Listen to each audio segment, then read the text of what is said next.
À tout le monde, nous sommes live, de retour sur notre marathon, le Symposium USA France Financial 2025. Bonjour encore Cédric. Je vais te laisser présenter tes panélistes. Aujourd'hui, là, nous allons parler de la volatilité des marchés financiers. Ravi de vous avoir, messieurs, avec nous. Cédric, le merci siège. Annabelle.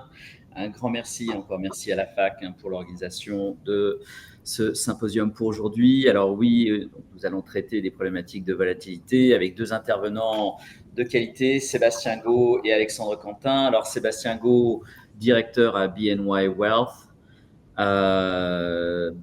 BNY Mellon étant la plus ancienne des États-Unis. Sébastien qui détient également une désignation de CFA qui travaille spécifiquement avec des entrepreneurs, des grandes fortunes. Sébastien, d'autres choses à rajouter de ton côté? Non, c'est ça, parfait.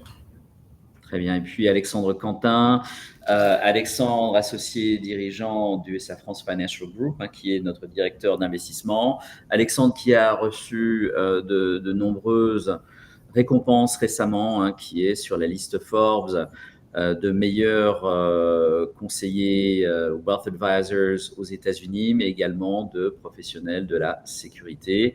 Alexandre, d'autres choses pour toi? Non, heureux d'être là et de parler de solutions qui pourront vous être utiles. Très bien, super. Alors, voilà, en termes d'organisation pour cette section, donc Sébastien va parler en premier des grandes tendances macroéconomiques, des marchés boursiers. Puis ensuite, Alexandre va traiter spécifiquement de comment se positionner dans ce type de marché. Donc, messieurs, je vous passe la main. Merci. Très bien. Merci beaucoup. Je vais mettre une présentation. Voilà. Vous voyez mon écran, c'est bon? Oui? Oui, parfait. Parfait, ok, très bien. Donc comme on disait, je travaille à la Banque de New York Mellon, une des plus vieilles banques. Je m'occupe principalement d'entrepreneurs et de grandes fortunes. Et voilà, pendant 10-15 minutes, je vais vous présenter quelques diapositives qui mettront un petit peu les points sur les i sur où on en est en ce moment. Vous savez que les marchés ont fortement augmenté. Mais nous croyons que cette augmentation va continuer jusqu'à la fin de l'année. Et sur ce, je voulais vous montrer un petit peu les résultats jusqu'à présent. Ces données sont jusqu'à la fin septembre. Mais comme vous le voyez, depuis le début de l'année, le S&P est en progression de 15%. C'est encore une fois au 30 septembre. Au jour d'aujourd'hui, c'est plutôt 17%, donc ce qui veut dire que le mois d'octobre était très très bon. Enfin, il n'est pas terminé, mais jusqu'à présent, il était très très très bon. Je prends juste une minute pour vous montrer sur l'avant-dernière colonne sur les 10 ans. Vous verrez que la performance du S&P a été de 15,3%, donc on va dire à peu près 15% sur 10 ans, ce qui est une performance énorme en fait, puisque la moyenne sur les 50 ou 100 dernières années va se situer à peu près, on va dire, à 9%, entre 8 et 10. Donc, les 10 dernières années, sous le signe des croissances économiques et de toutes les nouvelles technologies ont vraiment bien performé. Ça vous dit, en fait, 15%, ça vous fait à peu près doubler votre argent tous les 5 ans. Il y a une règle des 72, vous prenez 72, divisez ça par à peu près 15. Ça va vous faire un doublement de votre capital tous les 5 ans, ce qui est énorme. Dessous, sur les mid-cap, qui sont les sociétés de valorisation moyenne, ça ferait un doublement de la richesse tous les 7 ans. Et ensuite, quand on va dans les obligations, ça va être très différent. Ça va être un doublement de la richesse tous les 30 ans à peu près. Donc, c'est pour montrer que les actifs de croissance sont quand même importants à l'enrichissement. Voilà une note découpe, la performance des actifs depuis le début de l'année. Vous verrez en foncé encore, ces données sont à partir de septembre dernier, mais vous verrez que l'or a eu une énorme année. Évidemment, ça a démarré sous le signe de l'incertitude avec les tarifs qui ont été mis en place, les droits de douane qui ont été mis en place par Trump au mois d'avril. Donc ça a créé un grand soupçon d'inflation. Et donc, quand il y a des soupçons d'inflation, l'or grandit. Maintenant, je pense qu'on est à 55% depuis le début de l'année de croissance de l'or. C'est colossal. Je pense que là-dessus, je ne vois pas beaucoup d'amélioration. Je ne me spécialise pas dans le marché de l'or, mais je pense qu'on est plutôt en phase de rétraction là-dessus. L'or a évidemment bénéficié de la baisse du dollar. Si vous regardez complètement à droite de la page, vous verrez le dollar qui a perdu à peu près 10% depuis le début de l'année. Donc ça commence à se stabiliser maintenant.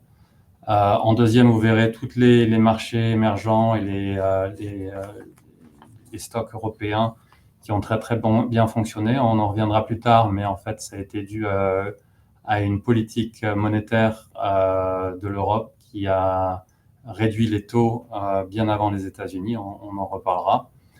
Et ensuite, vous voyez les actifs du S&P de croissance qui sont à plus de 20% maintenant au moment où on en parle. Et le S&P, comme je disais tout à l'heure, qui est à maintenant qui était à 15% de la fin du mois et qui est maintenant à 17%.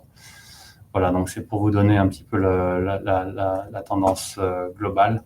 Donc tous les actifs risqués ont à nouveau progressé en septembre et maintenant en octobre.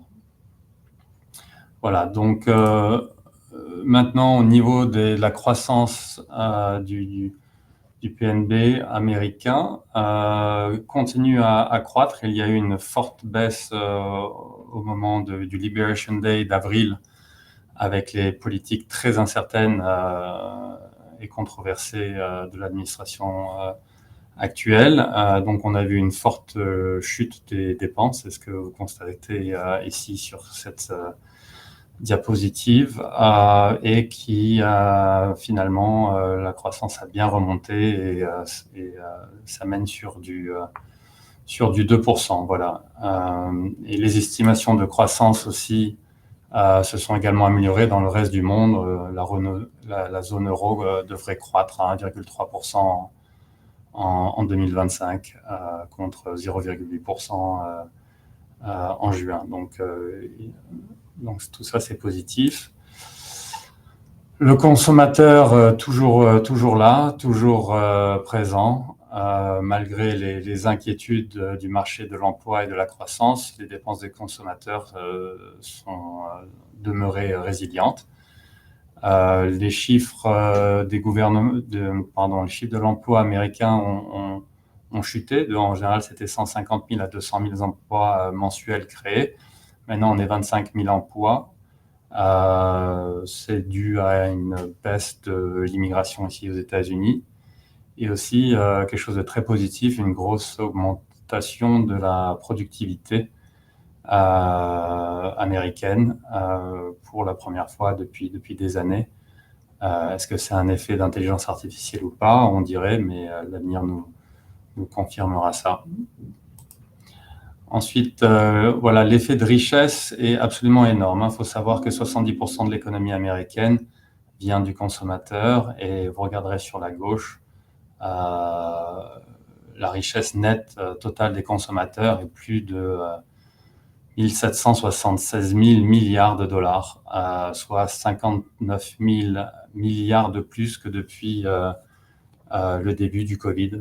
Donc, tandis que l'effet de levier global, c'est-à-dire de l'endettement, est au plus bas depuis 50 ans. Donc, est-ce que le consommateur américain se porte bien? Oui, très très bien en moyenne, on va dire. Vous voyez les données, l'angle est absolument dingue des deux côtés. Mais ce qui se passe en ce moment dans l'économie américaine, c'est qu'il y a une économie en forme de K, c'est-à-dire que les ménages les plus riches s'enrichissent encore plus et les ménages les plus pauvres ne bénéficient pas de cette croissance.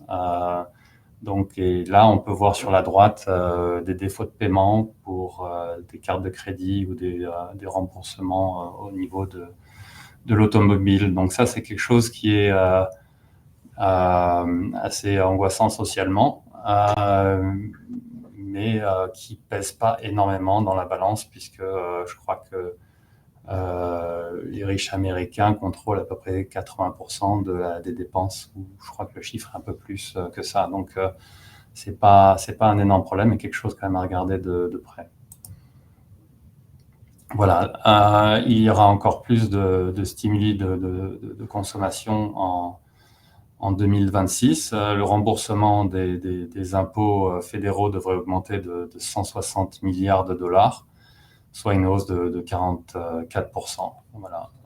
Des remboursements plus importants donneront aux ménages évidemment un revenu disponible encore plus élevé pour consommer et épargner.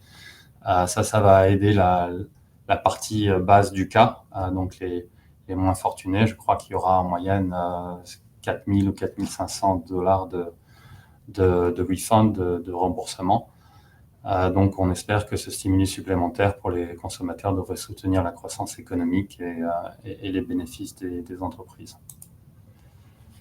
Voilà, ce dont je parlais tout à l'heure, qui est le fait que les États-Unis ont été les derniers cette année à baisser les taux. Vous pouvez voir ça avec la ligne foncée bleue qui vous montre que les États-Unis ont été vraiment les derniers et toute la zone euro et le Canada ont été les premiers. Et vous pouvez voir aussi la longueur de cette ligne qui tombe vers le bas, qui représente les taux d'intérêt des banques centrales. On commence ici aux États-Unis. On attend encore 2 autres baisses avant la fin de l'année, qui va encore aider encore plus l'économie. Et encore au moins une l'année prochaine. Donc tout ça, c'est très très positif pour l'économie. Et c'est même assez unique, je dirais, puisque comme je vous ai montré tout à l'heure, les chiffres de l'économie ont monté. En général, on baisse les taux quand il y a des problèmes avec l'économie. En plus de ça, il y a le stimulus fiscal. Donc, c'est pour ça que les marchés aussi sont en hausse en ce moment. Voilà. Donc là, on retourne vers ce qui s'est passé un petit peu en avril. Et finalement, on observe que le projet de loi fiscale devrait compenser l'augmentation des tarifs douaniers. Voilà, donc vous pouvez voir ces chiffres qui sont absolument incroyables. On devrait continuer à ne pas être pris par ces tarifs, bien au contraire. Voilà. Le projet de loi fiscale pourrait compenser largement l'impact négatif de ces tarifs et les entreprises devraient économiser que 230 milliards de dollars d'impôts grâce au projet de loi fiscale. Donc, ça devrait immuniser l'impact. Voilà, le plus important, en fait, c'est ça, c'est les résultats trimestriels des entreprises qui, en fait, deviennent de plus en plus larges, c'est-à-dire qu'au lieu que ça soit drivé, que ça soit généré par quelques entreprises technologiques exceptionnelles comme les Mag 7, on constate que toutes les industries, finalement, participent à cette croissance des bénéfices. Donc, ça fait, je crois, depuis cette nouvelle période d'annonce des bénéfices, je crois que 90%, plus de 90% des sociétés ont battu leurs espérances ou leurs chiffres. Donc, c'est vraiment un très, très bon moment pour les sociétés américaines. Et vous voyez ça sur la droite où on voit les marges, qui continuent à augmenter grâce en partie à l'intelligence artificielle et à cette productivité dont je parlais tout à l'heure. Voilà. Le troisième trimestre, le quatrième trimestre est historiquement le meilleur trimestre de l'année avec des rendements moyens de 2,9%. Maintenant, on y est déjà dans ces 2,9% depuis le début du mois d'octobre. Donc, cette saisonnalité positive combinée à l'assouplissement de la Fed et l'amélioration des estimations de bénéfices dont je parlais, la croissance du PIB, pourrait entraîner des gains soutenus, on pense, jusqu'à la fin de l'année. Voilà. Au niveau des croissances économiques, on pense que la croissance économique américaine nette va s'élever entre 1,5 et 2%, tandis que l'inflation va rester dans une marge entre à peu près à 3%, ce qui est pas extraordinaire, mais pas mal non plus. Ça a été toujours vers cette marge-là depuis assez longtemps, et ça, on aimerait bien le revoir descendre vers les 2%, mais la Federal Reserve est confortable maintenant avec ces taux d'inflation finalement. Voilà. Les bénéfices des entreprises devraient continuer à croître comme on en a parlé, et on pense que d'ici la fin d'année prochaine, on devrait être au-dessus des 7000 ou 7500. Le S&P devrait être vers là. Et on voit les taux longs rester là où ils sont depuis des mois, entre 4 et 4,5. On ne va pas vraiment sortir de cette fourchette-là. Voilà, donc les données économiques sont pas formidables, on va dire. C'est pas du 4-5%, mais on est à plus de 1%. On va arriver vers les 2%. Alors que la croissance de l'emploi ralentit, quand même le chômage et les demandes d'allocation restent contenues, et les dépenses de consommation ont bien résisté. Donc ça tient bien la route. L'amélioration des bénéfices, des marges et une saisonnalité positive nous rendent assez optimistes. Comme je le disais, il va y avoir encore, on prévoit 2 baisses jusqu'à la fin de l'année. Et voilà, le projet de loi fiscale pourrait augmenter la dette, mais compensé par des politiques favorables à la croissance et des recettes douanières, comme on a regardé. Voilà, l'investissement dans l'intelligence artificielle, les incitations aux dépenses d'investissement, les CAPEX, la déréglementation, la réduction des impôts et l'assouplissement de la Fed sont tous des facteurs positifs qui contribuent aux très beaux chiffres qu'on a regardés au début de cette présentation. Voilà, donc on reste très optimiste aussi quant à l'intelligence artificielle, et nous ne pensons pas que ce soit quelque chose de surévalué ou même de surmédiatisé. Voilà, donc la fermeture partielle du gouvernement, oui, pourrait ralentir cet élan.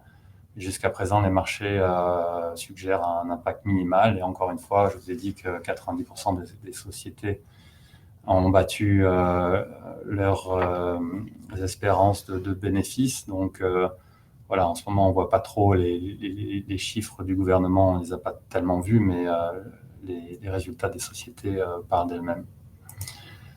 Voilà, au niveau de positionnement des classes d'actifs, Alexandre, dans un moment, va aller en détail de ça, de ceci, mais globalement, nous pensons ici que les large caps vont continuer à surperformer, et nous voyons, après la grande performance des marchés émergents et des marchés développés, on voit un ralentissement venir.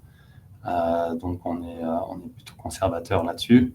Voilà, au niveau fixed income, on est neutre, mais on a une sous-pondération pour tout ce qui est high yield.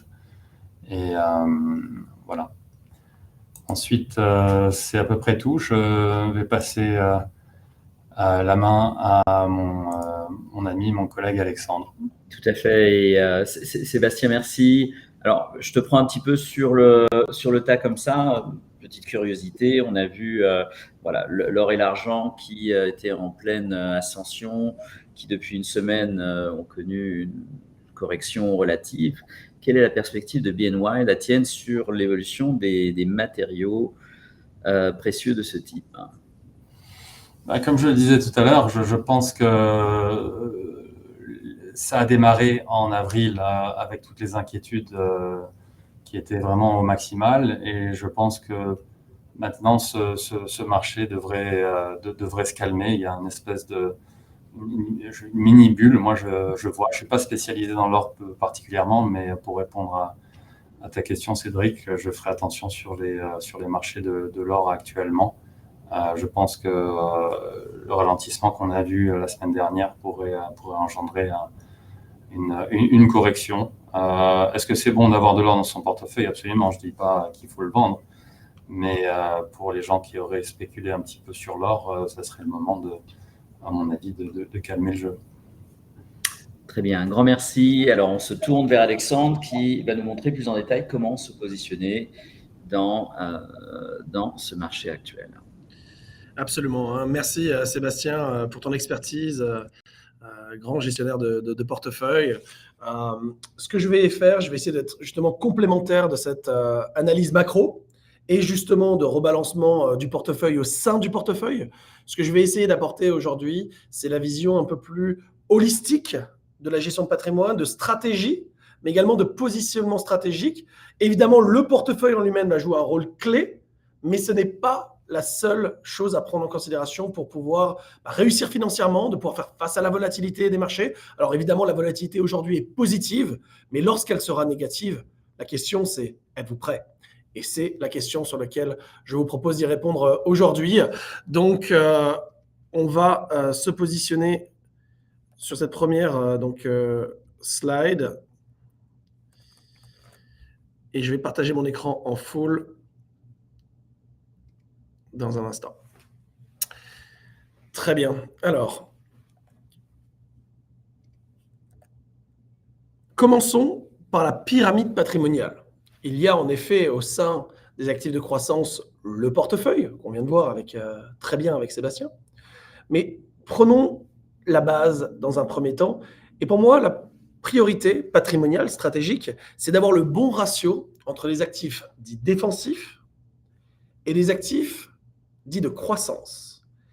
Et pour donner une définition d'un actif défensif, pour nous, c'est un actif qui est garanti d'augmenter et sur lequel nous avons un certain haut degré de liquidité. On peut toucher cet argent et qui est garanti d'augmenter. C'est ce que j'appellerais de la certainty. À l'inverse, et en complémentarité, nous avons les actifs de croissance qui sont plus basés sur de la probabilité, avec un potentiel de rendement plus élevé et de pouvoir faire grandir notre valeur patrimoniale exponentiellement. Mais tout d'abord, notre fondation solide de notre patrimoine doit reposer sur des garanties, sur de la liquidité, pour pouvoir s'assurer d'être toujours en position de force. Parce que quand les marchés sont en hausse, c'est très bien d'être sur les actifs de croissance. Et quand les marchés seront en baisse, ce sera très bien d'avoir un bon degré d'actifs défensifs pour tirer avantage de ces opportunités. Et ainsi, quand le marché est en hausse, très bien. Quand le marché est en baisse, très bien également. Et donc, premièrement, répondons à cette question. Quels sont ces actifs défensifs ? Donc, tout d'abord, nous avons tout en bas de la pyramide les liquidités pures, tout ce qui est checking, saving, money market cities. Et également, on va y positionner ce qu'on appelle la cash value life insurance. C'est de l'assurance vie permanente de type whole life insurance, de compagnie mutuelle d'assurance, qui a pour objectif d'être un actif défensif, garanti d'augmenter, sur lequel on pourra toujours compter. Ce n'est pas un actif de croissance, mais c'est un actif qui va nous permettre d'être le roi des actifs défensifs en termes de rendement, mais également il va jouer un rôle de couteau suisse assez intéressant en phase d'accumulation, en phase de retraite, et également phase successorale, peu importe où nous nous trouverons dans le monde plus tard. Que l'on part dans 2 ans, dans 5 ans, ou qu'on vive entre deux continents à la retraite, cet actif va garder les avantages financiers, fiscaux et légaux. On va voir l'impact que celui-ci va avoir. Et dans un deuxième temps, nous avons donc les actifs de croissance. Pour nous, il n'y a que 2 manières de créer de la valeur patrimoniale exponentielle. Un, c'est ce que j'appelle ownership. On détient sa propre entreprise, on détient des parts d'une entreprise sur le marché privé et public. Et deuxièmement, c'est l'immobilier. That's it. Et nous avons donc l'immobilier qu'on peut détenir avec sa résidence principale, secondaire ou d'investissement. Et on peut également le faire de manière directe ou indirecte. L'immobilier est important à détenir au sein de sa stratégie patrimoniale. Et puis, d'un point de vue financier, nous avons 4 solutions qui nous paraissent être importantes à détenir au sein de la stratégie patrimoniale. On vient de parler du managed account il y a un instant avec Sébastien qui nous a fait un très beau résumé de ce qui se passe sur les marchés, mais également quelles seraient les classes d'actifs à pondérer, surpondérer, sous-pondérer en ce moment, étant donné l'univers économique dans lequel nous sommes. Et donc, il s'agit d'avoir une diversification avec des actions, des obligations, des commodités, d'avoir différentes classes d'actifs d'avoir cette liquidité, la possibilité également de pouvoir mettre des lignes de crédit sur ce type de compte-là pour garder également de la liquidité tout en gardant la puissance et la capacité de ce type de compte à continuer à générer de la valeur. Donc d'avoir la liquidité et de la diversification va être important et ça c'est l'avantage d'un managed account. Et en parallèle, au sein d'un brokerage account, on va y positionner en ce moment pour nous 3 solutions. Premièrement, c'est ce qu'on appelle les structure notes. Ce sont simplement des instruments financiers qui nous permettent d'être liés au marché financier, mais cette fois-ci avec un niveau de protection en cas de baisse, des coefficients multiplicateurs en cas de hausse, et tout ça pour des frais de 0%. Ça coûte que $5 pour trader la position. C'est un instrument qui va nous permettre d'être sur les marchés avec protection en cas de baisse, coefficient multiplicateur en cas de hausse et réduction des frais. Ce qui va changer entre un managed account et une structure note, c'est la liquidité. Dans un managed account, si on a besoin de liquidité, en 2 jours, l'argent est sur compte courant. Dans une structure note, on va être confortable d'être investi sur une durée déterminée dès le départ, sur laquelle il s'agit d'être confortable. On peut par exemple investir sur 1 an, 2 ans, 3 ans, 4 ans, 5 ans. Est-ce qu'on peut en sortir avant sa maturité? La réponse est oui.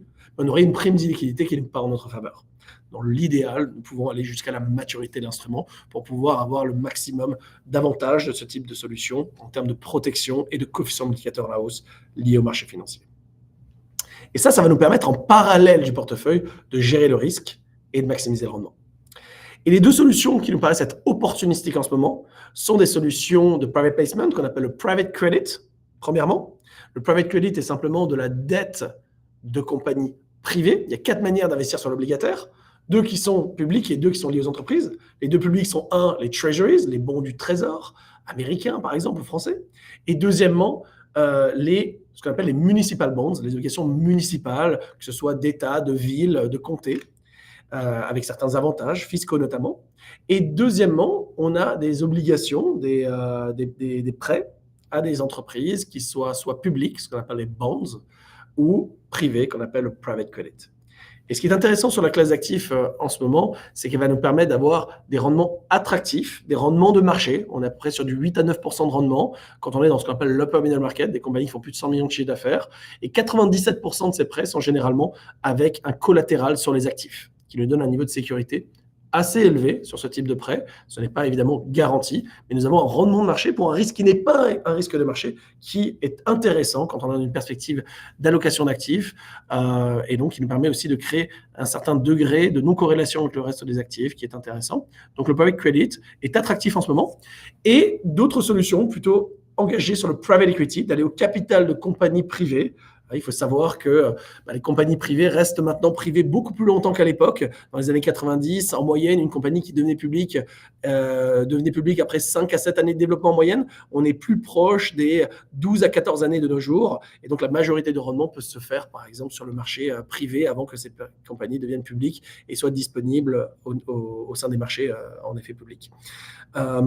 Deuxièmement, les taux d'intérêt sont en train de baisser, qui va favoriser notamment, généralement, les compagnies à fort degré de développement, ce qu'on appelle les growth stocks, que ce soit les compagnies technologiques, les petites entreprises, et évidemment les compagnies du secteur privé également, qui vont bénéficier d'avoir un accès à la liquidité beaucoup moins cher et qui ont la possibilité de se développer beaucoup plus rapidement avec beaucoup plus d'impact que quand les taux d'intérêt sont élevés. Et on est en train de vivre une baisse des taux d'intérêt en ce moment qui devrait favoriser l'économie et l'investissement sur les marchés.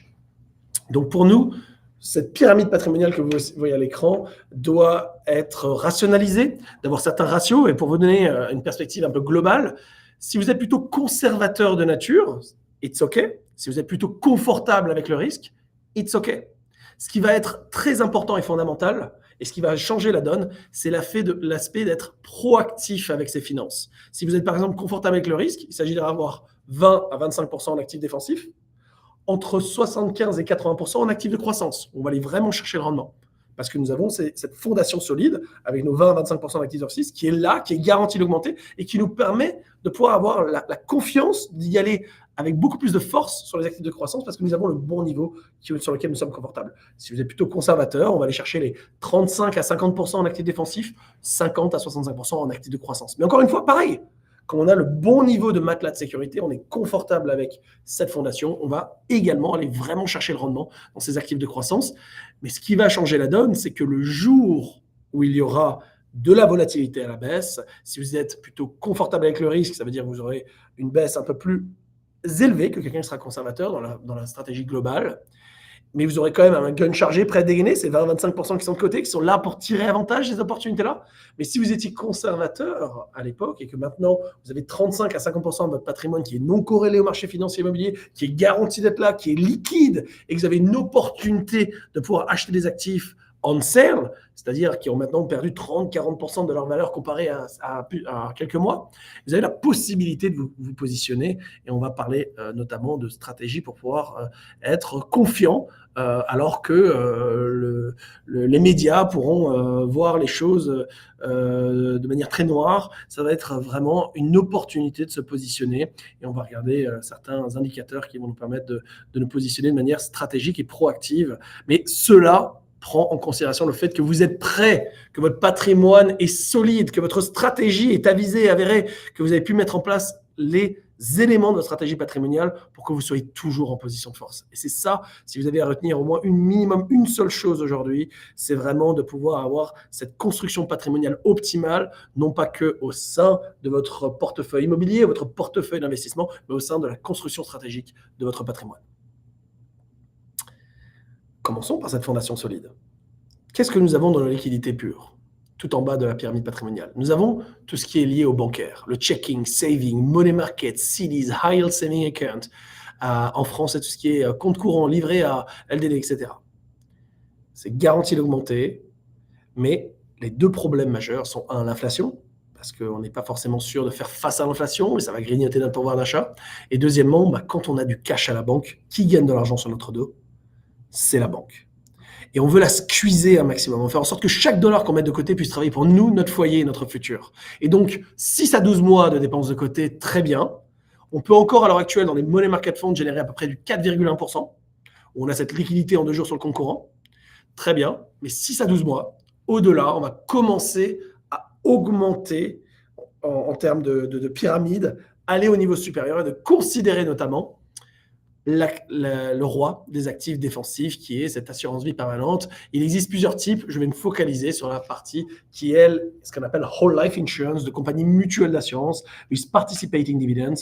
Ce sont des actifs qui sont garantis d'augmenter avec un potentiel de rendement qui va nous permettre de faire face à l'inflation et sur lequel on va pouvoir compter toute notre vie puisque c'est un instrument qui est garanti d'augmenter, sur lequel on va pouvoir s'appuyer à la fois en phase d'accumulation, en phase de retraite et en phase successorale. Donc, faisons un zoom sur les rôles de cet instrument-là. Et ce qui est intéressant, c'est qu'en tirant avantage du fait que nous soyons résidents fiscaux américains aujourd'hui, parce qu'il faut un lien avec les États-Unis pour rentrer dans cet instrument le jour de la mise en place du contrat, vous allez pouvoir garder les avantages financiers, fiscaux et légaux, peu importe où vous êtes dans le monde plus tard. Donc c'est une aubaine d'être passé par les États-Unis, peu importe le nombre d'années que vous serez encore là, pour mettre en place ce type d'instrument-là, qui aura un impact massif en phase d'accumulation, retraite et successorale, pour le reste de votre vie, peu importe où vous serez. Alors, quels sont les rôles de cet instrument en phase d'accumulation? Premièrement, vous allez pouvoir protéger votre famille en cas de décès prématuré. Parce qu'en plus d'une épargne, vous allez avoir une assurance décès attachée avec cet instrument qui sera payée le jour du décès. Et c'est une assurance permanente. Un jour, nous décédons et un jour, un montant supplémentaire sera donné à nos bénéficiaires avec avantages fiscaux. Mais deuxièmement, nous avons par défaut un rendement attractif en tant qu'actif défensif. C'est un rendement qui va nous permettre de faire face à l'inflation. Grosso modo, en ce moment, on peut s'attendre à du 5% net de frais net d'impôt de rendement sur ce type d'instrument sur le long terme. Fin des années 80, l'inflation était de 14% de rendement. On était plus proche des 4-5% dans les années 2010. Donc, c'est un instrument qui, sur le long terme, nous permet de faire face à l'inflation. Nous avons 160 ans de data. Ça existe depuis 1860. Les premières familles à avoir tiré avantage de ce type de solution, c'était les Rockefeller, dans les années 1870, 1880. Puis, nous avons eu Walt Disney, qui a lancé Walt Disney avec, ou par exemple, président Biden, qui en détient pour 5 millions. Ce type d'instrument, c'est la plus grande niche fiscale ici aux États-Unis, et c'est un actif qui est donc défensif. Troisièmement, c'est une fondation qui est solide, qui permet justement, si on a le bon niveau d'actifs défensifs et de croissance.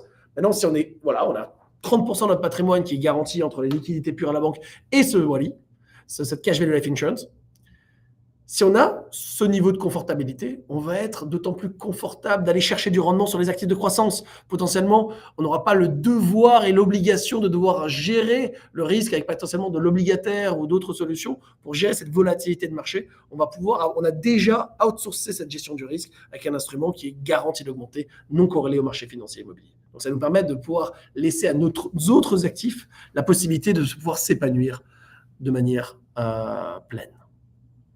Quatrièmement, nous avons des liquidités qui sont disponibles pour saisir d'autres opportunités patrimoniales parce qu'on a la possibilité de pouvoir collatéraliser cet instrument. C'est-à-dire que cet instrument va continuer à grandir comme un hamster dans sa roue qui va continuer à faire grandir la roue de ce hamster à vie. Ça ne s'arrête jamais.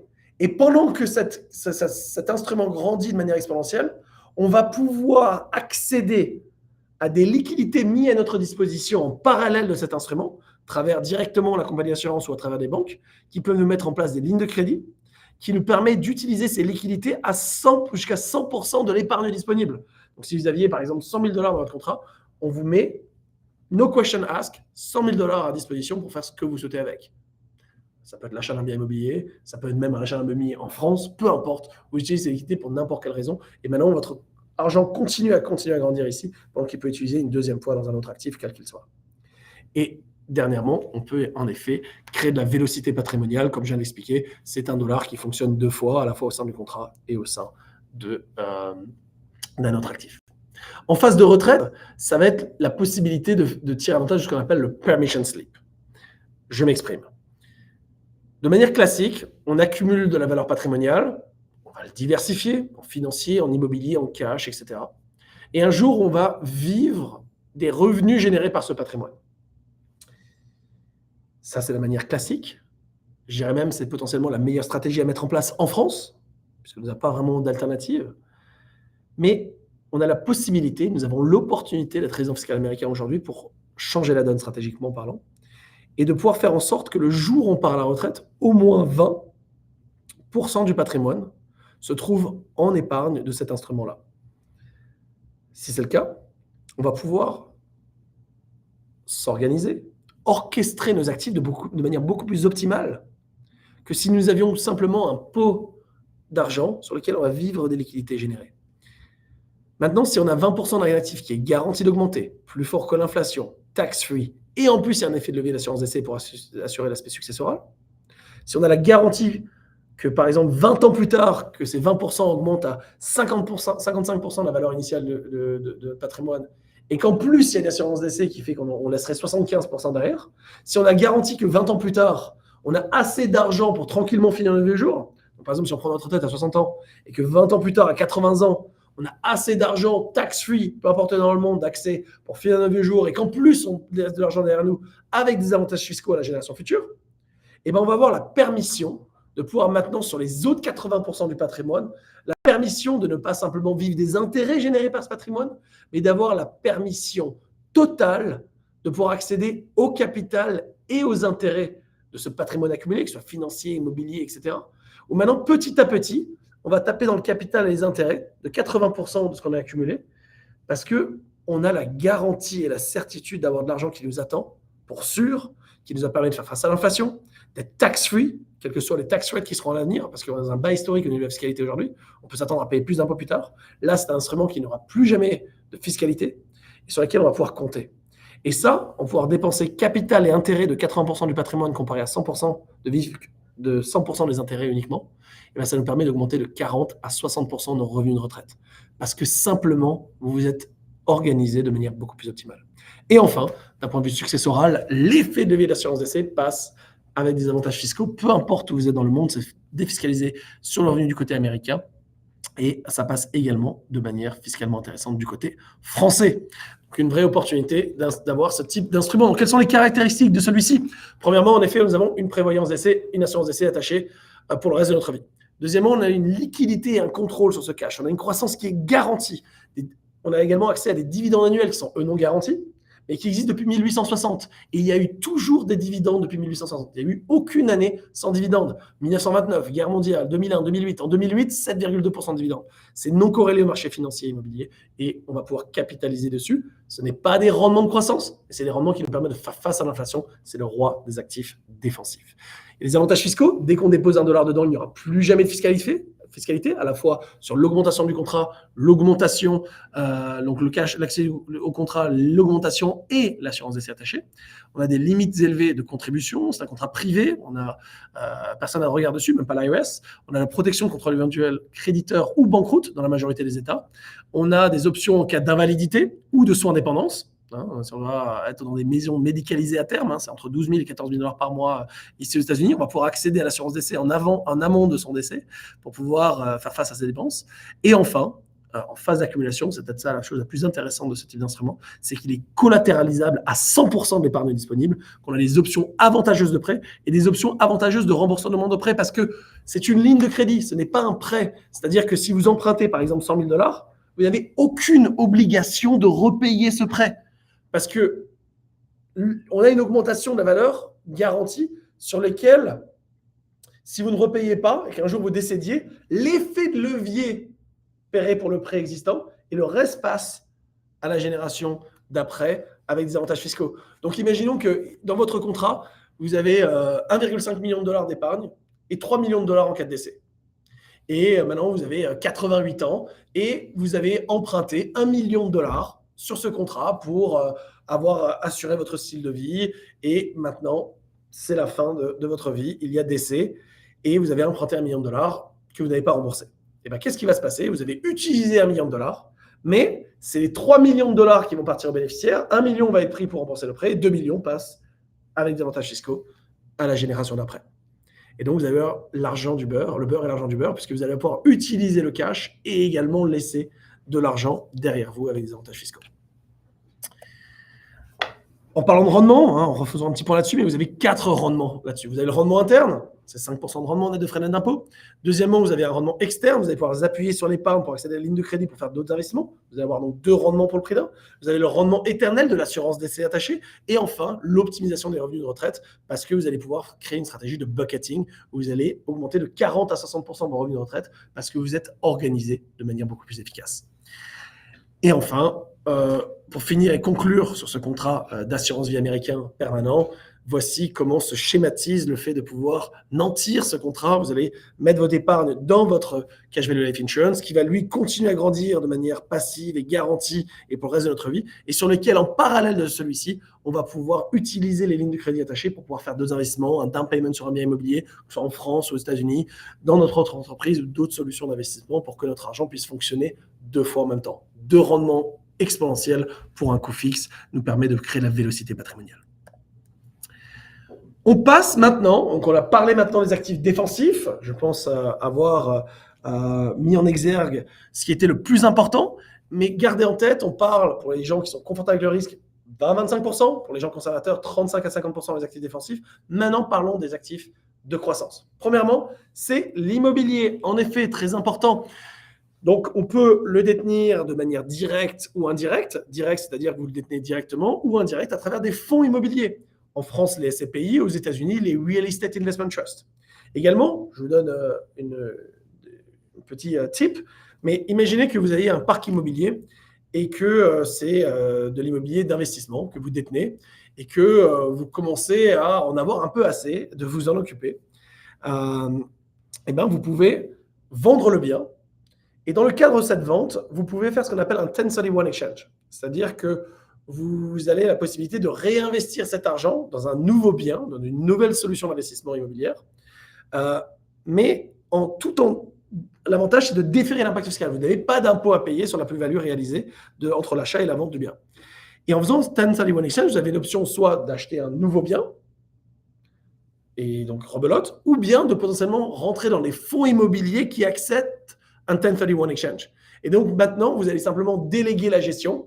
Vous avez vos rendements qui tombent, c'est géré pour vous, et vous allez continuer à déférer l'impact qui vous permet d'avoir un montant plus important sur lequel les revenus vont pouvoir tomber. Et l'avantage serait à terme, justement, lors du décès, d'avoir un step-up in basis et de pouvoir passer du patrimoine sans avoir payé d'impôt sur l'augmentation de sa valeur durant son vivant. Mais grosso modo, on peut détenir sa résidence principale primaire, secondaire et d'investissement. Pour nous, c'est important d'avoir une partie de votre patrimoine qui soit en immobilier dans votre gestion stratégique. Et on va passer aux actifs financiers dans un deuxième temps. Je ne vais pas passer trop de temps là-dessus. Sébastien a fait un super travail d'explication de l'aspect macro. En effet, la géopolitique internationale est un vrai problème. C'est vrai que l'equity market valuation est plutôt élevé, mais comme le disait bien Sébastien, à l'heure actuelle, les chiffres sont encore ouverts, le momentum est là, et donc l'idée c'est de continuer à tirer avantage de ces opportunités, mais ça ne veut pas dire qu'il faut tout mettre ses œufs dans le même panier. La diversification est importante, mais également, comme on l'a vu, et je le répéterai encore, c'est la construction stratégique et avoir les bons ratios dans sa stratégie patrimoniale qui est fondamentale pour pouvoir toujours être en position de force. Mais regardons quelles sont maintenant les stratégies que l'on peut développer pour pouvoir être en position de force, faire face à la volatilité, mais même tirer avantage de cette volatilité, notamment à la baisse.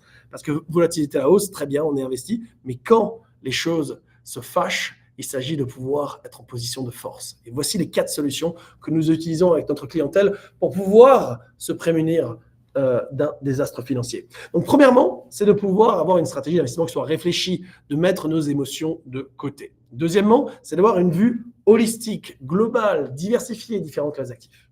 Troisièmement, c'est d'avoir un haut degré de vélocité patrimoniale, de faire en sorte que chaque dollar qu'on met de côté puisse potentiellement jouer plusieurs rôles en même temps, ce qui nous permet d'être plus efficace.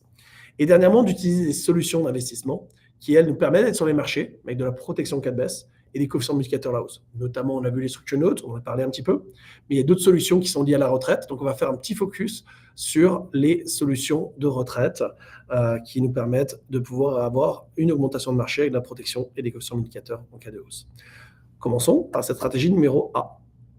Comme vous pouvez le voir sur le graphique à droite, à gauche, l'augmentation des marchés et la baisse des marchés vient avec son saut d'émotion. Et si vous ne suivez que vos émotions, vous potentiellement passerez beaucoup à côté de l'augmentation à long terme des marchés financiers. Donc, premièrement, ce que l'on recommande, c'est de pouvoir avoir un mur de Chine entre vos émotions et ce qui est le plus rationnel pour vous, votre famille et votre futur. Comme vous pouvez voir sur le graphique à droite, cette étude d'Albar de 2016 qui dit que le S&P a généré près de 14% par an alors que l'investisseur moyen n'a généré que 5,5%. La grande différence à long terme, c'est la gestion émotionnelle de son argent. Le fait de prendre des décisions avisées et avérées va vous rapprocher au mieux de ce que le marché va donner. Travailler avec une équipe de gestionnaires patrimoniaux peut vous aider à avoir ce mur de Chine entre vous et vos émotions. Le point numéro 2, c'est de pouvoir avoir cette diversification stratégique. Sébastien l'a bien mis en exergue, il savoir d'avoir une diversification sur différentes classes d'actifs, certaines pondérations. On a vu qu'il était plutôt surpondéré en ce moment sur le large cap growth, moins pondéré sur d'autres classes d'actifs, mais il s'agit de pouvoir faire ces rebalancements nécessaires. Nous sommes dans un monde qui avance très rapidement. Nous avons des guerres, nous avons une augmentation des taux, nous avons des tarifs, il se passe des choses, il se passe énormément de choses. Il s'agit de pouvoir être proactif avec ses finances, d'avoir cette diversification stratégique, mais des rebalancements faits along the way, pour pouvoir être en position de force, de pouvoir tirer avantage d'opportunités, mais également de travailler sur ce qu'on appelle la covariance, c'est-à-dire j'allais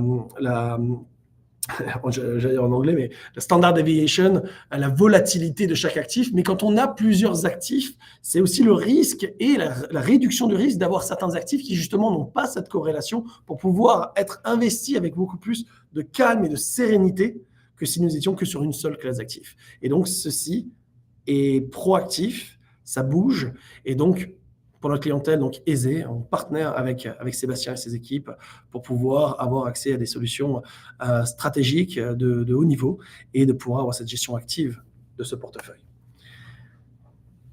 Le point numéro 3, je ne vais pas passer trop de temps dessus. Pourquoi ? Parce que c'est ce que je disais, c'est d'utiliser des instruments tels que l'assurance vie permanente américaine pour faire en sorte que chaque dollar qu'on mette de côté puisse travailler 2 fois. On peut le faire sur une assurance vie permanente. L'avantage de cela, c'est que le sous-jacent est garanti, ce qui fait que votre stratégie n'est pas plus risquée. On peut prendre potentiellement un peu plus de risques et de baser ses lignes de crédit sur des portefeuilles d'investissement. Et selon l'agressivité du portefeuille, vous avez plus ou moins accès à la liquidité. Généralement, si vous avez un portefeuille obligataire, vous avez à peu près accès à 80% de ce portefeuille en ligne de crédit. Si vous avez un portefeuille action, c'est généralement proche des 50%. Et donc, si vous avez un portefeuille diversifié, vous avez à peu près accès à 2/3 de sa valeur en ligne de crédit sur lequel vous pouvez utiliser cet argent une deuxième fois pour faire d'autres investissements qui vous permettent d'avoir de l'argent qui continue à être sur les marchés, qui va continuer également à potentiellement déférer l'impact fiscal parce que ne vendez pas de position pour utiliser cet argent une deuxième fois, vous laissez continuer à déférer cet impact fiscal, potentiellement à terme même décéder avec, et donc step up in basis pour la génération d'après. Et en parallèle, d'utiliser ces liquidités pour faire d'autres investissements, voire assurer votre style de vie. Vous pouvez le faire avec différentes solutions d'actifs, notamment l'immobilier, le financier, la cash value life insurance. C'est vrai que l'avantage de la cash value life insurance, c'est que le sous-jacent est garanti et qu'il va jouer un rôle parfait pour créer sa propre banque familiale. On va passer au point numéro D. Donc, je vais me focaliser sur la gestion des actifs au sein des comptes de retraite. Si vous avez la possibilité de construire de l'argent au sein de comptes de retraite, notamment les 401K ou 403B, vous avez pu mettre de l'argent avec un déferrement fiscal, c'est-à-dire que vous n'avez pas eu de fiscalité aujourd'hui, vous allez déférer l'impact fiscal et vous êtes confortable qu'un jour, quand vous allez sortir les fonds, vous aurez de la fiscalité sur le revenu à ce moment-là. Donc, le jour où vous partez de votre employeur ou vous revenez en France, par exemple, eh ben, vous avez 4 options pour votre 401K. Premièrement, vous pouvez le garder où il est. Ce sera un ancien 401K, il va faire son bonhomme de chemin. Vous aurez toujours accès à vos 20-25 solutions de mutual funds à l'intérieur. Et voilà, il y aura peut-être des frais un petit peu plus supplémentaires parce que votre employeur payait les frais administratifs qui maintenant, en tant qu'ancien employé, c'est à votre charge. Deuxièmement, vous pouvez sortir l'argent du 401K. Chaque dollar qui sort est fiscalisable sur le revenu cette année-là. Et en plus de cela, si vous avez moins de 52 mois et demi, vous allez payer 10% de pénalité en plus. Vous pouvez également faire un transfert de l'ancien 401K vers le nouveau 401K du nouvel employeur. Vous aurez maintenant accès aux solutions d'investissement au sein du 401K du nouvel employeur. Et enfin, on peut transférer ça, faire ce qu'on appelle un rollover vers un IRA, un Individual Retirement Account, qui est la même chose qu'un 401K, sauf que maintenant, c'est un compte individuel de retraite sur lequel vous allez pouvoir vous ouvrir toutes les opportunités d'investissement. Et notamment, ça peut être un portefeuille diversifié, mais ça peut être ce qu'on appelle des annuities. Il existe 2 types d'annuities. On va faire un point là-dessus parce que ça va vous permettre potentiellement d'être sur les marchés avec de la protection cas de baisse et des coefficients indicateurs en cas de hausse, notamment dans le cadre des capital ULI, ou de potentiellement déjà prévoir des revenus garantis à l'avenir. On va voir qu'en ce moment notamment, parce que les taux d'intérêt sont élevés et deuxièmement, les marchés sont élevés, c'est un terreau assez intéressant pour pouvoir regarder ce type de solution-là parce que quand les taux d'intérêt vont baisser, potentiellement, ces garanties ne seront potentiellement plus là. Donc, c'est intéressant peut-être de regarder ce type de solution en ce moment. Si vous avez un ancien 401K, un ancien 403B ou un AEA, essayez d'identifier ce type de solution-là. Ce sera très important dans votre stratégie patrimoniale. Donc, premièrement, qu'est-ce qu'un capital annuity? Un capital annuity, comme le nom s'indique, c'est pour faire augmenter la valeur de votre capital. Et donc, on va avoir la possibilité d'être sur les marchés financiers. Alors, comment est-ce que ça fonctionne? On va pouvoir être à 100% sur le S&P 500, par exemple, les 500 plus grosses capitalisations américaines. Donc, quelle que soit votre tolérance au risque, vous allez pouvoir vous permettre d'être 100% agressif, 100% sur les marchés, dans sa pleine capacité. Pourquoi? Parce qu'à l'issue de sa maturité, c'est un instrument qui dure 6 ans, qui est renouvelable indéfiniment, et qui, à l'issue de son terme, aura un niveau de protection en cas de baisse. Et vous pouvez choisir ce niveau de sécurité. Ça peut être moins 10%, moins 20%, ou même vous pouvez choisir 100% sécurisé. Si vous êtes très conservateur. Évidemment, plus vous aurez de sécurité à la baisse, moins vous aurez de potentiel de rendement à la hausse. Pour quelqu'un qui choisirait moins 10% de protection en cas de baisse, à l'issue des 6 ans, sachez que le marché américain, le S&P, n'a jamais perdu plus de moins 20% à l'issue de 6 ans. Prenez n'importe quel début de l'histoire et regardez 6 ans plus tard, le marché n'a jamais perdu plus de moins 20%. Est-ce que ça peut arriver à l'avenir? La réponse est oui. Est-ce que c'est probable? La réponse est non, ça n'est jamais arrivé à l'histoire. Donc, vous pouvez être potentiellement confortable de prendre moins 10% de protection en cas de baisse. Qu'est-ce que ça signifierait? C'est-à-dire que si le marché, à la fin des 6 ans, a perdu moins 9%, vous n'avez rien perdu. S'il a perdu moins 11%, vous n'avez perdu que 1. S'il a perdu 23%, vous n'avez perdu que 13%. Les premiers 10% seraient protégés en cas de baisse. Ce qui vous donne un niveau de sécurité intéressant en cas de baisse et le confort d'être confortable, d'être 100% agressif au niveau des marchés, au lieu d'essayer de gérer la volatilité avec, par exemple, de l'obligataire ou autre qui va potentiellement avoir un potentiel de rendement moins élevé dans ce type de solution. À l'inverse, si le marché finit en hausse, on a un potentiel de rendement qui est illimité et en plus, on va avoir un coefficient multiplicateur et en ce moment, les taux sont de 105% de participation. C'est-à-dire que vous avez un bonus de 5% supplémentaire de l'augmentation des marchés. Si le marché finit à plus 10%, vous êtes crédité 10,5. S'il finit à 100%, vous êtes crédité 105. S'il finit à 200, vous êtes crédité 210 et ainsi de suite. Vous avez 5% de bonus supplémentaire de l'augmentation des marchés et cela de manière illimitée. Et tout ça pour des frais de 0%. Et 0% si vous resterez dans les cadres de ces 6 ans. Si vous allez à l'issue de la maturité de ces 6 ans, vous n'aurez pas payé de frais, vous aurez eu de la protection cas de baisse et des coefficients multipliés à la hausse tout en étant 100% agressif sur les marchés. Ça peut être intéressant que de rester bloqué entre 20 et 25 mutual funds qui sont potentiellement élevés en termes de frais et qui n'aura pas de protection, pas de coefficient multiplicateur et des frais importants. Donc voici une solution à considérer pour cette gestion du risque et maximisation de rendement. Et enfin, sur la partie des stratégies, on va conclure après sur une stratégie dynamique, mais pour ces solutions-là, je vais également présenter ce qu'on appelle les income annuity. L'objectif d'un income annuity, c'est de pouvoir prévoir dans le futur des revenus garantis à vie et ainsi d'annihiler le risque de longévité. Parce que pour rappel, les 5 plus grands risques de retraite, il y en a 20. Les 5 plus grands risques de retraite, c'est premièrement la longévité, parce que de nos jours, on peut vivre longtemps. Deuxièmement, on ne sait pas quand on va décéder. Heureusement ou malheureusement, on ne va pas rentrer dans la philosophie aujourd'hui. Mais ne sachant pas, il s'agit de gérer ce risque-là. Deuxièmement, c'est l'inflation. Troisièmement, c'est la taxation. Quatrièmement, c'est l'ordre des rendements. Et cinquièmement, c'est le risque de sa stratégie d'investissement et de marché. L'income annuity, comment ça fonctionne? Imaginons que vous avez 55 ans et vous changez d'employeur et vous avez un 401K et vous avez eu l'opportunité de pouvoir avoir construit un patrimoine, en tout cas dans ce 401K de 500 000 $. Et vous êtes confortable d'attendre plus tard dans le temps pour pouvoir prendre votre retraite et assumons qu'un jour vous prenez votre retraite à 67 ans. Peu importe, ça peut être 5 ans plus tard, 10 ans plus tard, on va dire à 67 ans. Pour chaque année que vous êtes confortable d'attendre, la compagnie d'assurance, au sein de ce cadre-là, va vous augmenter cette valeur de base d'un montant garanti et qui est immédiatement de 30%, qui vous fait grandir ces 500 000 à 650 000 $ automatiquement. Et chaque année que vous êtes confortable d'attendre, sur la base de ce nouveau chiffre, 9,5% compounded, sur la base de ce nouveau chiffre et ainsi de suite, va augmenter de 9,5% chaque année que vous êtes confortable d'attendre. Et donc, 12 ans plus tard, cette valeur initiale de 500 000 $ va avoir ce qu'on appelle un minimum benefit value, sur lequel va être calculé les revenus garantis, de 12 ans plus tard, 1 931 447 $ garantis de valorisation, sur lequel va être calculé un revenu garanti pour le reste de votre vie. Et vous allez recevoir un revenu garanti à vie autour des 4,5 à 5%, ça représente 4,7% à 67 ans. Et donc, c'est je regarde les chiffres, de manière garantie, 91 164 $ de revenus garantis à vie, même si la valeur du compte tombe à zéro. Et s'il y avait une valeur encore réelle de compte, cette valeur passerait à vos bénéficiaires. Vous gardez le contrôle de ce cash, vous gardez le contrôle de comment il est investi, et si, lors du décès, il y a de la valeur dans le compte, cette valeur passe aux bénéficiaires comme un compte classique.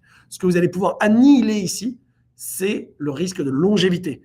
Quelle que soit la valeur du compte, vous allez pouvoir toucher vos 91 000 $ de revenus garantis à vie sur la base de 500 000 $ déposés. Si c'était 1 million, ce serait 182 000 et ainsi de suite. Voici pour ces instruments-là, et je vais conclure aujourd'hui pour que vous gardiez en tête cela. Premièrement, et le plus important, c'est que vous ayez toujours à tout moment le bon ratio d'actifs défensifs et de croissance, que vous soyez toujours en position de force, parce que le jour où les actifs qui sont en train d'augmenter de manière exponentielle en ce moment, financiers, immobiliers, or, commodités, etc., si à un moment donné, les actifs sont en chute libre, l'idée, c'est que vous soyez en position de force, que vous ayez vos actifs défensifs qui sont prêts à dégainer et que vous allez pouvoir saisir. Et à ce moment-là, sur les indicateurs que je vous ai montrés précédemment, où je n'ai pas passé beaucoup de temps, au lieu de se focaliser sur les 20 indicateurs classiques, on va se focaliser sur 7 indicateurs qui vont petit à petit nous donner l'impulsion de nous positionner à l'achat. Mais personne ne sait quand on est au plus bas du marché. Personne. Et nous, on va suivre un certain nombre d'indicateurs sur lesquels on va pouvoir commencer à se repositionner à l'achat. Et comme on ne sait pas quand on est au plus bas, on va commencer à sortir nos liquidités non corrélées pour commencer à les mettre au travail, mais on va faire ce qu'on appelle un dollar cost averaging. Donc, si par exemple, nous avons 100 000 $ à placer, et bien, au lieu de mettre 100 000 $ d'un coup, on va potentiellement mettre 10 000 $ par mois sur les 10 prochains mois. On aura investi sur la moyenne de ces 10 mois en phase de baisse et qui nous permettra d'avoir une bonne moyenne de rentrée pour tirer avantage d'un rebond de marché qui arrivera à terme. Le temps sera la mesure.